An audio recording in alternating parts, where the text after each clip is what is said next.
Okay, we're turning now to the 13th chapter of Romans.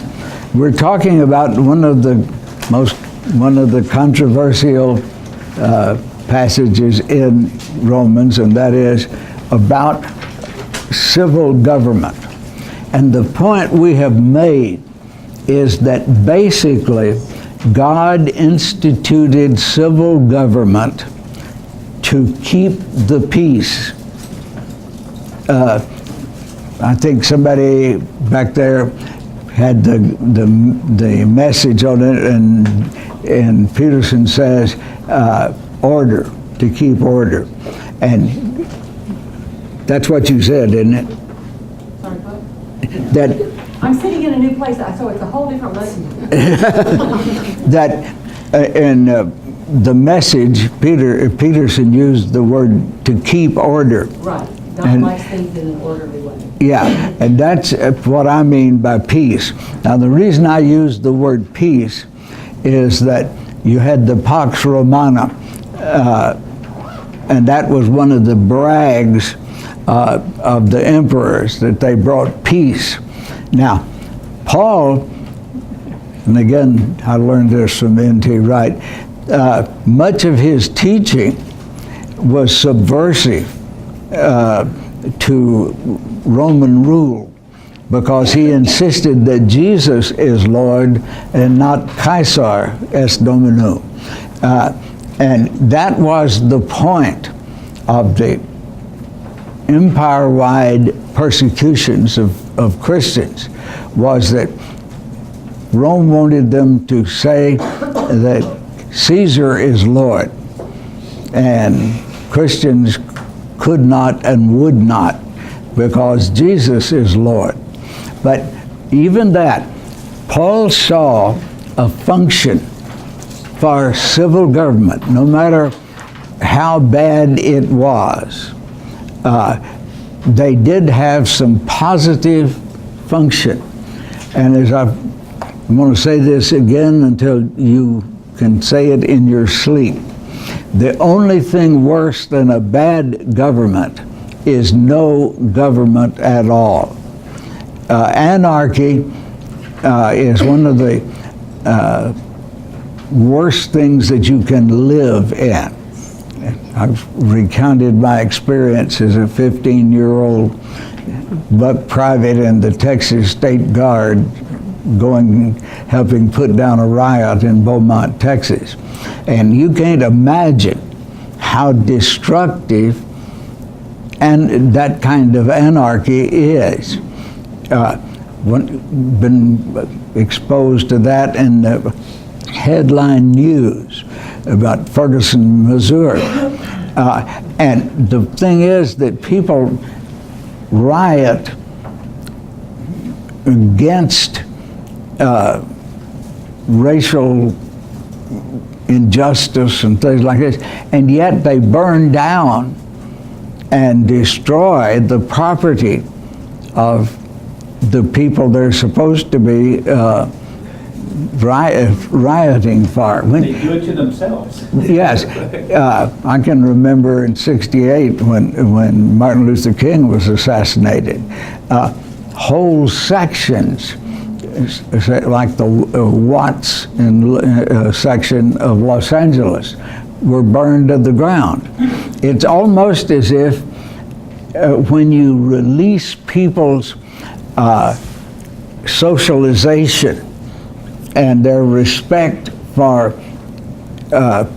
peace and this way, they lose control of themselves. Mobs are self-feeding. They feed on themselves, and just very destructive. So keep that in mind. This is not a blanket saying that you have to do everything the government says do, but it does mention some specific things that we're going to get in today. But remember, what Paul is talking about is that God, knowing what is in the hearts of people, instituted civil government as a way to keep peace or to keep order. And it's something that we ought to thank God for. But again, Paul would not say you have to do everything any civil government commands you to do. It does not keep you from having to make a decision, as Jesus told Peter when they were, shall you pay taxes to Caesar or not? And Jesus' famous statement, pay, or literally in Greek, return or pay back. Pay back to Caesar what is Caesar's, and pay back to God what is God's. And what of us that belongs to God is our internal self, the inner person. That no government has the right to control that.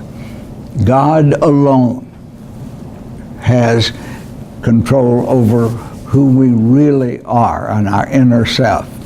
And that inner self is basically the image of God that's in us. Yes. That was given to us since creation. You see, there's a pun in the passage, Matthew passage, about that, because he held up a silver denarius and he said, whose image and whose superscription is on this coin? And they answered, Caesar's. Or it's awfully hard. After having 3 years of Latin in high school, the Romans did not say Caesar, they said Caesar. Nearly all consonants in classical Latin are hard. So if I say Caesar, it's a slip of the tongue, because as I said, I got immersed in it in high school. But getting back here, we are ready to go on the 6th verse of chapter 13. And remember, this is my translation. This is the reason you pay taxes. Now, there is nothing more onerous and resistible, if you let me put coin a word, than the paying of taxes. You've heard of the Doomsday Book? That was William the Conqueror's book that he had compiled, showing every piece of property and everything, every animal and whatever in his kingdom. And in Anglo-Saxon, doom is the word for tax.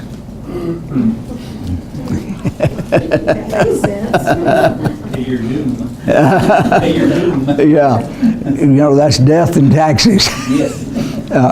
And so what he was doing was knowing how much tax he could level on people. But the idea that in Anglo-Saxon, that word doom means tax, it tells you how people feel about paying taxes. I don't consider paying taxes that negatively, because I am aware that you cannot accomplish the purposes for which God established governments without paying taxes. That's just one of those, as my dad used to say, you can't pick up a one-ended stick. If you pick up a stick that's got peace or order on one end of it, on the other end of it is paying taxes. This is the reason why you pay taxes. Now, we're not going to make a political or a socio-political class out of this. That doesn't mean that every tax has to be directly associated with peace. There are other functions that are legitimate from civil governments, and we are engaged in a very destructive dialogue in this country right now about what the limits of government should be. And there is much more heat in that discussion than there is light.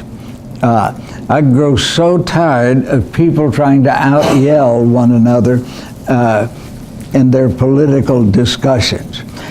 It reminds me of nothing more than a couple of junior high school gangs on the school ground saying, your mother wears army shoes, and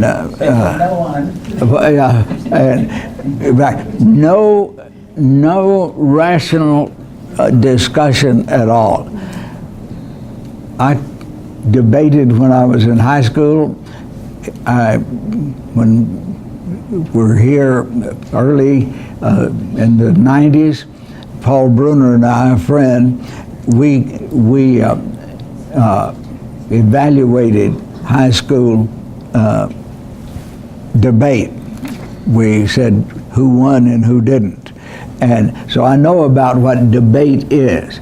And I haven't seen a debate in Congress in 20 years where they really, or for that matter, when they have debates of people running for political office, Stephen Douglas and Abraham Lincoln roll over in their graves if they realized how non-productive and non-rational our debates are. But as I said, I'm not making this a political class. I want you to realize that Paul said, in order for government to do what government should do, it's necessary to pay taxes. Now, notice, the authorities are working full-time as God's servants to accomplish these things. He's been saying that, and in typical Pauline argument, he comes and says it in a different way. And it means it's very important to him. Because even then, there were many people who did not want to pay taxes to Caesar.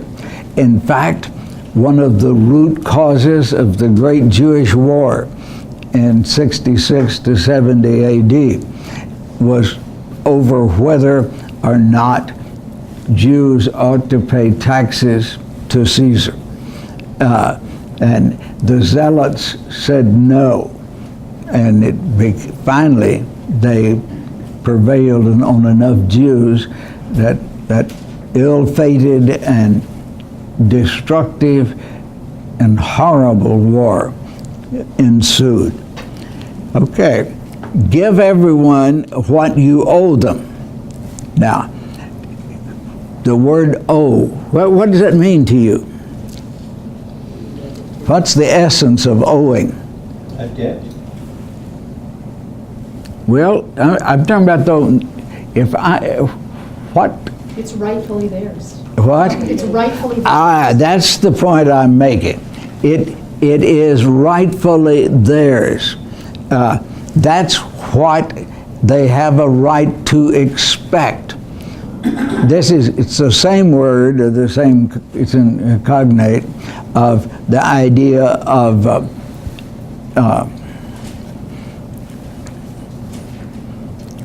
forget it. I can't. Okay.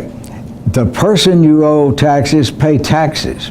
To the person you owe custom duties, pay them. Now, this is not going to sound like you're used to reading Romans 13, but I did research enough to know that the various taxes he was talking about This is what we would call them today. Custom duties are the taxes you pay either when you import or export goods across some boundary. And that was, so that's called a custom duty. To the person you owe custom duties, pay them. To the person you owe honor, render that honor. Now, the word time, honor, is a kind of, well, I don't think I can come to mind is Alice in Wonderland, they call them portemonnaie words. That means suitcase. And a suitcase carries more than one thing. And that's what the word honor. Honor means, at times, what we mean by honor. But it also has an idea of money transaction. And here, in the context of taxes, I'm not sure which meaning is uppermost. But I suspect that Paul includes it here so that you do not use the payment of taxes as a reason for slandering or talking bad about people, that it has the idea of honoring. One of the things that I have put on my Facebook page, and I sometimes dabble in teaching. I feel that I'm a teacher there as much as I am in here, is to point out that in both the Old and the New Testament, the command is, you shall not speak evil of the leaders of your people. And there is many very faithful believers who are allowing the political heat and rhetoric of the time to lead them into speaking evil of the leaders of our country. And I know, and I'm not talking as a politician, a Republican, or a Democrat, or an independent, or a libertarian. I'm talking as a teacher of the Word of God. And I have every right to do that. In fact, if I did not do that, God would hold me accountable. I feel like the Apostle Paul on things like that. And so get this idea. It is a sin in the sight of God to speak evil of the leaders of your people. The message just says, pay your taxes, pay your bills, respect your leaders. Okay. Doesn't say you have to agree with them, but it does say respect. Yes. It's that respect of office. And by the way, that's in the context where the New Testament uses that Old Testament passage, you shall not speak evil. You remember Paul was at Caesarea Maritima undergoing an investigation whether he would appeal to Caesar or not. And the high priest was there, and the high priest told somebody standing next to Paul to slap him. And Paul retaliated by saying, you are a whited sepulcher. You're full of dead men's bones. And somebody said, that's the high priest. And Paul effectively says, I beg your pardon, because it is not, God doesn't want us to speak evil of our leaders. Now, that, again, that has nothing to do with politics. That's God's word. Now, it may be sometimes kind of hard to do that, but God never said being a Christian was easy. Can you work against them? Yes. Can you decide to vote yes or no or anything like that? But don't go around slandering them. Okay. And many times the word slander simply means telling the truth to harm, Yeah. or what you think is true to harm. somebody Yeah. else. Okay. To the person you owe internal revenue, now I did this on purpose, but I'm not stretching the Greek word. It is an internal revenue. That's something that is not included in these other taxes. Now, they didn't have an income tax. They had other direct taxes. You had to pay. That was one of the things that caused Mary and Joseph to be in Bethlehem. They went back to their home city to be enrolled in the census so that Caesar, in that case Augustus, would know how much tax to level on the different cities. And so that's internal revenue. And I did it with malice aforethought. Because I wanted you to realize that the IRS is due payment. Now, how much? I've got the word of a Chief Justice of the Supreme Court that finding ways to avoid income tax is not moral turpitude. It's not infernal. That's exactly his. By the way, I said it, Chief Justice. I don't think he was. It was Brandeis that said that because somebody was fired from a state job that was on the basis of moral turpitude, and the man said it was an illegal firing and carried it all the way to the Supreme Court. And Mr. Justice Brandeis made that famous statement. It might be illegal, but it's not immoral. Now, that's not Paul. That's Justice Brandeis. Charles, can I share something? I'll try to be brief. The last couple of days, Thursday and Friday, some of us got to go to the Leadership Summit from Oak Hills. I know I saw at least 20 people there from Oak Hills. And one of the speakers was a woman by the name of Alan Catherine Bagina from Uganda. She is the head of what is the Uganda IRS. Mm-hmm. And she's a Christian. And she told the story of how she, for 20 years, was in the lower parts of that very corrupt organization. The corruption was horrible to where people would, I mean, it was just awful. Nobody would pay their taxes in a poor country and they couldn't do anything. It was terrible. And she prayed about it. She had a small group of people praying, and she rose up until she was the lead of that and told the story of how they turned that place upside down to now it's worldwide known as one of the biggest turnarounds of a country. It's doing fantastic. As a Christian, it was fascinating. Mm-hmm. Somebody called her the anointed tax collector because as a Christian, she wanted to do the right thing. Mm-hmm. She fired everybody that worked there. Well, I'll tell you what. From scratch to get rid of the corruption. We are very complaining about our federal government. But if you lived in some of those countries, yeah. Where you would know how awful it can be. I have spent a little time in Africa, and I have talked with native Africans.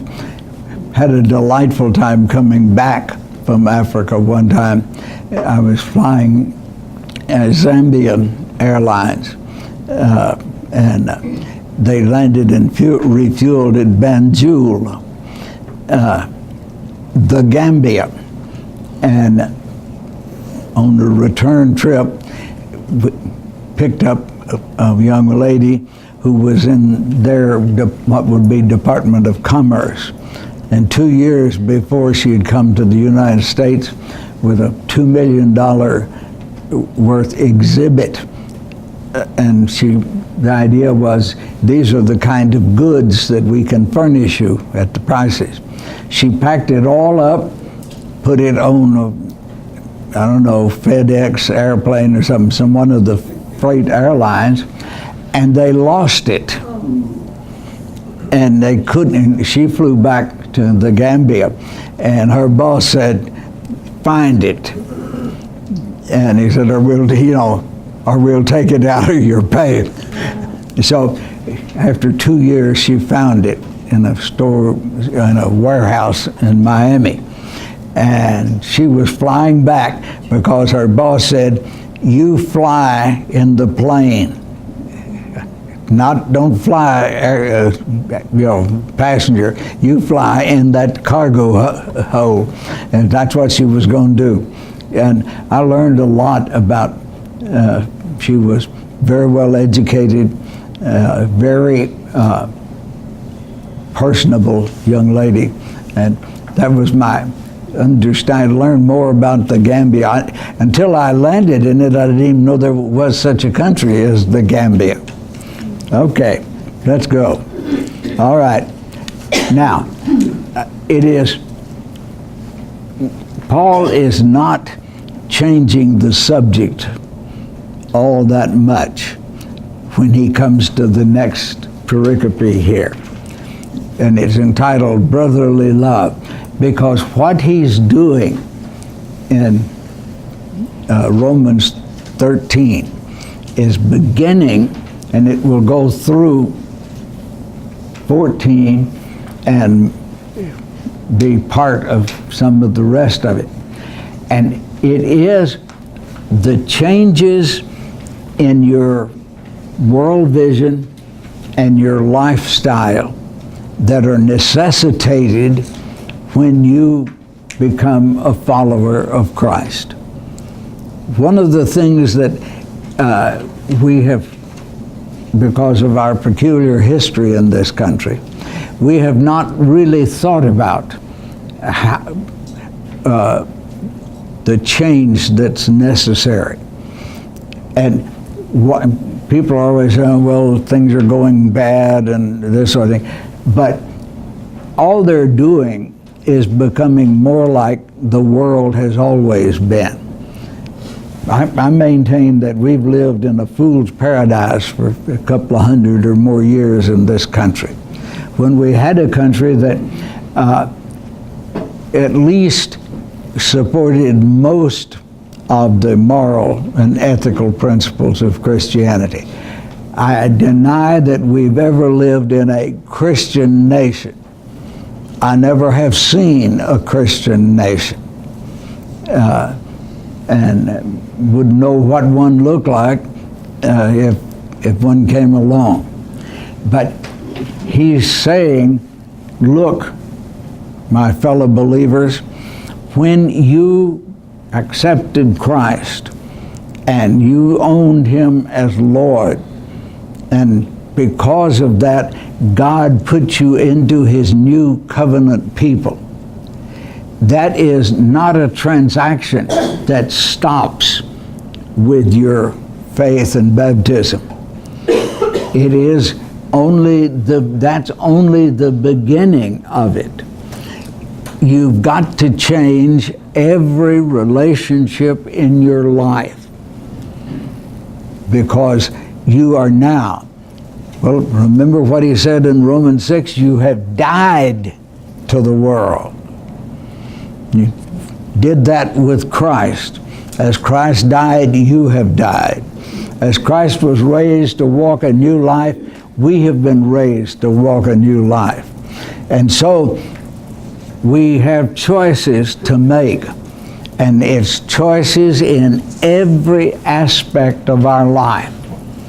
We've seen there it has to do with our relationship to government.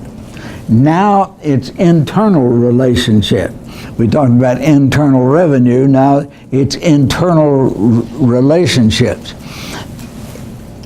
Never be in debt to anyone except for the obligation to love one another.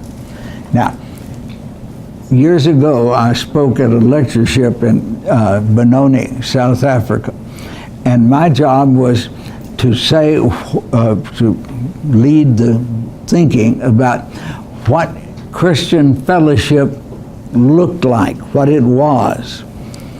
And I had studied this, and I came upon the idea.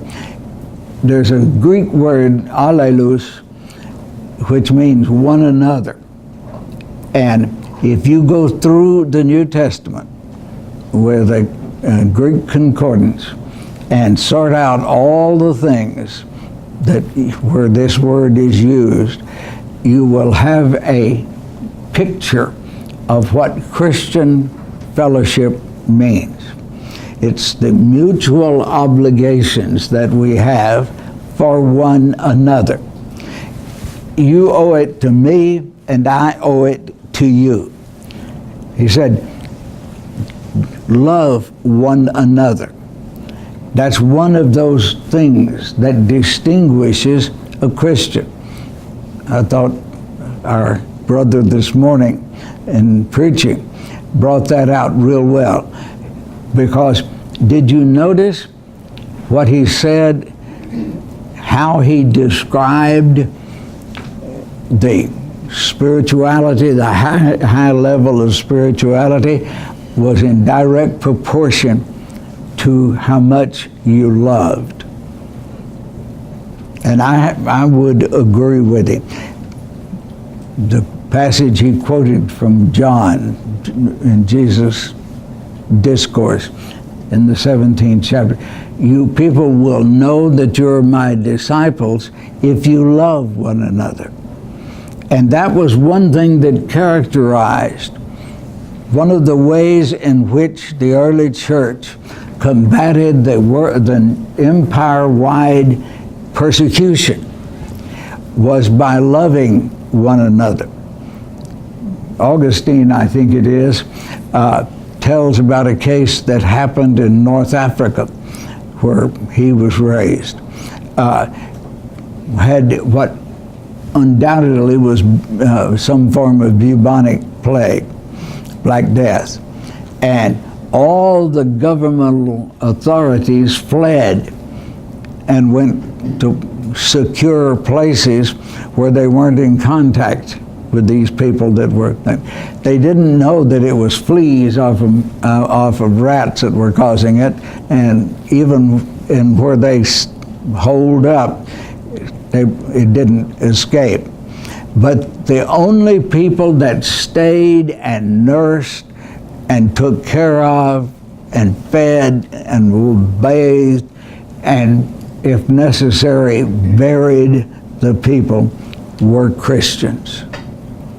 And after the plague was over, the church had a rapid degree of growth because, look, they loved one another. That's a concrete example of what it means. I remember when most of you are not even old enough to remember Hurricane Carla in 1961. Some of you are, maybe more of you than I realize. But anyway, we were preaching in Houston at that time. And about 2.5 or 3 days after Carla, a group of us preachers went to Texas City. And I have never seen any greater devastation. So we went to the Church of Christ in Texas City and decided we would set up an aid station there for people. We asked for contributions. We got the Mrs. Baird's bread people. They would send a truck load of bread, and we had food. My job was in the food department. And somebody would come up and we'd say, how many people do you have in your family, and what is the age range? And we would pack up a big box of groceries, no questions asked. Then we got the Beauty Rest mattress people from the place in Brenham where they were manufactured. They just pulled up a big truck of mattresses and box springs. And we beat the Red Cross by 5 days. And the newspapers came and saw it. It was a very great operation. And that's kingdom work. That is work that if you do, it will make you love better. If you help people that you know are hungry and bewildered and lost, it will make you more Christ-like. And that's what it's talking about. Don't owe anybody. Now, this is really hits home. We just assume that you know, if you buy anything, you pay it out in time. This calls that into question. It does not make it wrong, but watch out about being in debt. Many people today, one of the things that has held back our recovery from the recession is the amount of debt, not only the federal government amount of debt, but the amount of debt that individuals. I know some people who have $30,000, $40,000 in credit card debt, on which they're paying 20% interest. And that's not a healthy way to be. So don't go around and feel holier than thou because you're not in that category. But thank God that we know that the only obligation we ought to owe people is to love them. Now, that means putting the money on the line sometimes. Remember what John says in 1 John, says, if you see your brother in need and all you say is, go in peace, how can the love of God be dwelling in you? So, because the person who loves their neighbor has fulfilled the law which says, you shall not commit adultery, you shall not murder anyone, you shall not steal, you shall not bear false witness, you shall not covet. Now, this is the second half of the Decalogue, the 10 Commandments. And Paul is emphasizing something. If you love people, this is what it will look like. It's negative, but in other places he's going to talk about the responsibility of hospitality and things like that. But he's being just like Jesus here. These are the same commandments that Jesus told the rich ruler that he should be keeping. And he said, I did it from heaven. Whatever other commandments there may be are summed up in this single commandment. You shall love your neighbor as yourself. One thing I have learned in Christian counseling is that you will love your neighbor as you love yourself. Do you understand what I mean by that? If you don't love yourself, it's hard to show that love. Yes. And remember, this is agape love. This is a choice to treat somebody as for their well-being. And so many people of us are self-destructive to our well-being. We do things that hurt ourselves.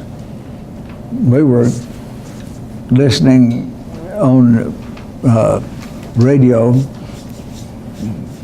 driving around last Thursday, Ryan and I did, and it talked about somebody who had scars on their legs because they had been self-mutilators. And Mina said she didn't know that such existed, but that's the way a lot of us are. Do you know it doesn't do any good to tell a drug addict or an alcoholic you're killing yourself? Because deep down, that's the reason they're doing it. They don't think that's one reason that AA works so hard on getting people to do the things that are for their benefit. And if you don't love yourself, if you don't act to your best interest, you are not going to find the motivation to act to somebody else's best interest. Hey Charles, we were just noticing, you can comment on this. You have listed here the 5 commandments, you shall not, okay? And in the NIV, it doesn't say thou shalt not bear false witness, but it just says that any other, and whatever other commandment there may be. Why did you put that? I'd have to go back to the text and see. Okay, I was just wondering. What? I was just wondering. Well, that's But been, there's the 5 of the thou shalt nots, right?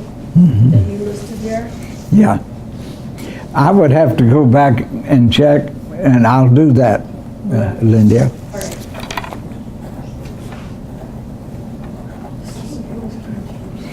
Okay.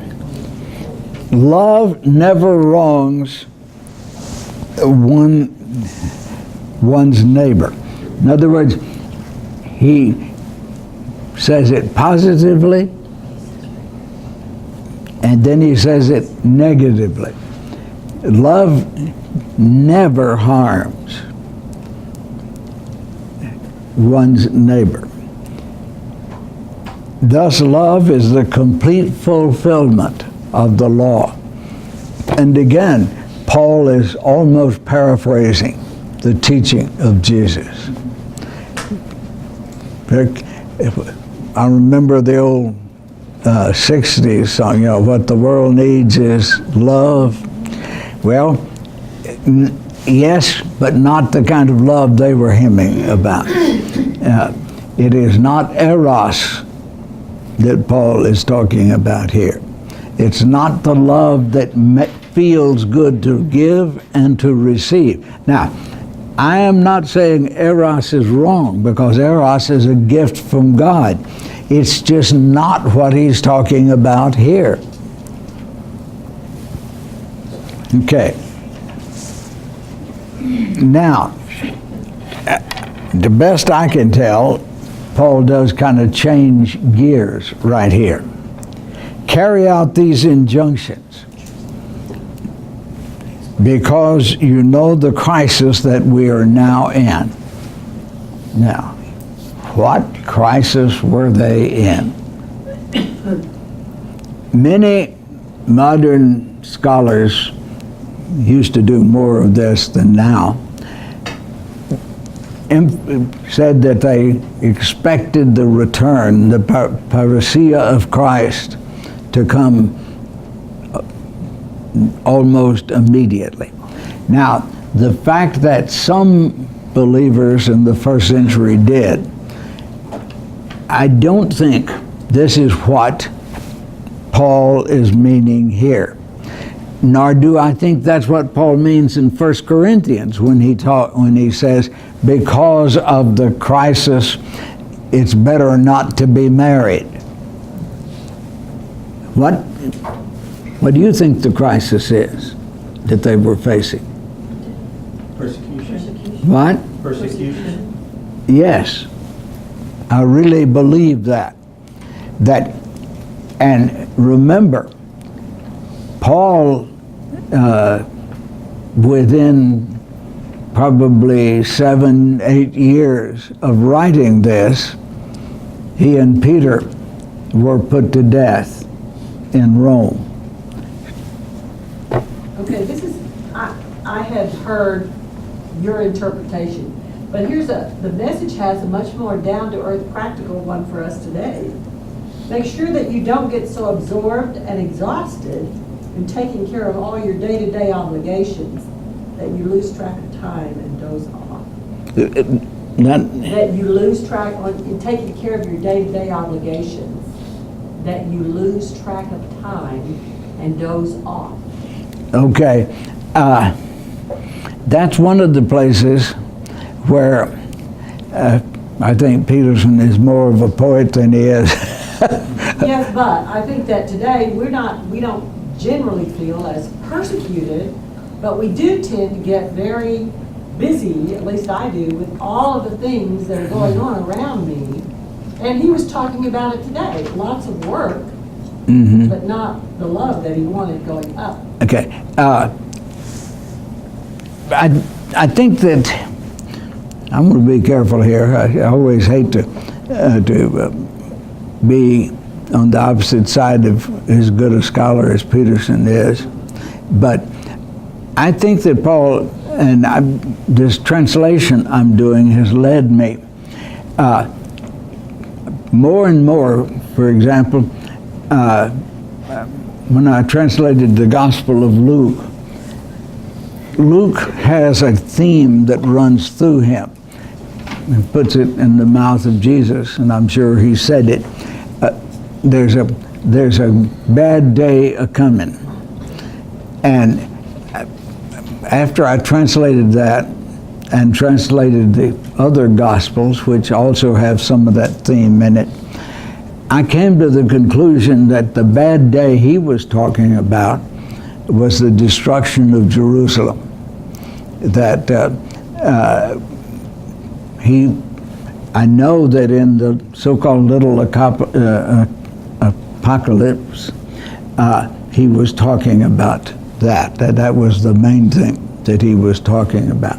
He does use that as a sounding board or a beginning board to, as I said before about predictive prophecy, to look distant in the future about his return. But primarily he was talking about local crises. And I think that that's what he's talking about here, is that he wants to make them realize that there is a bad day a-coming. And that instead, see, human beings tend to react two opposite ways when they are faced with imminent danger. They either go to eat, drink, and be merry, for tomorrow we die, sort of a thing, and many people do that way, or they get upset and start, building like our what? How can we escape this? Yeah, yes, we have survivalists among us, and the more things change, the more they stay the same. In the 60s, we had people that built fallout shelters, and today we have survivalists that are going to go out in the wilderness, and they're heavily armed so that they can shoot anybody that is going to take away what they've got. We're victims of our own paranoia, and But Paul is not catering to that. He's saying the crisis we're now in. And I think he could see that Rome was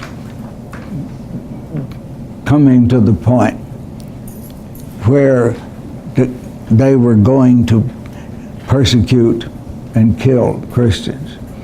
And here is a man predicting his own demise.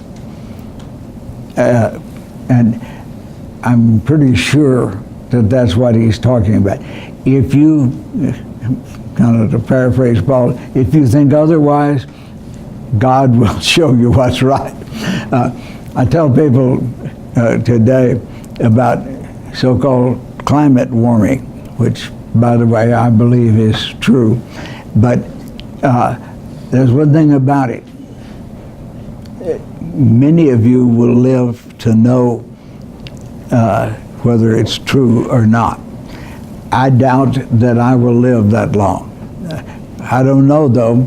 I've lived at least 10 or 12 years longer than I ever thought I would. And my doctor assures me that there's no physical reason I ought to live to be 95. I don't know whether she's just encouraging me or what. But to paraphrase this, we ought to live with one another as if we were people in a lifeboat. Have you ever thought about the ethics of being in a lifeboat?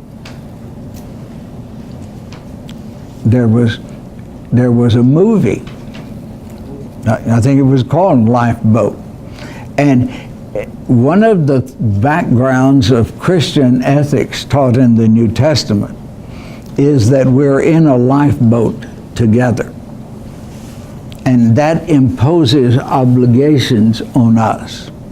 And I think that's what Paul is talking about here. And even if we're not facing persecution, we're in that lifeboat together. Kind of like what Revelations is telling us. Yes, it is.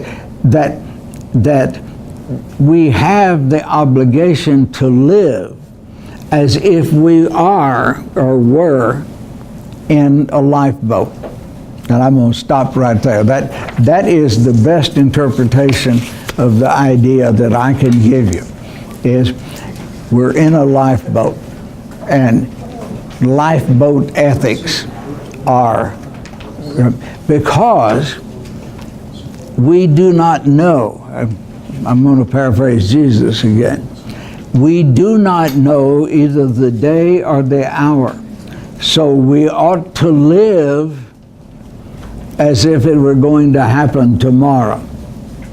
And I think that's the principle upon which Paul bases this information. Alicia.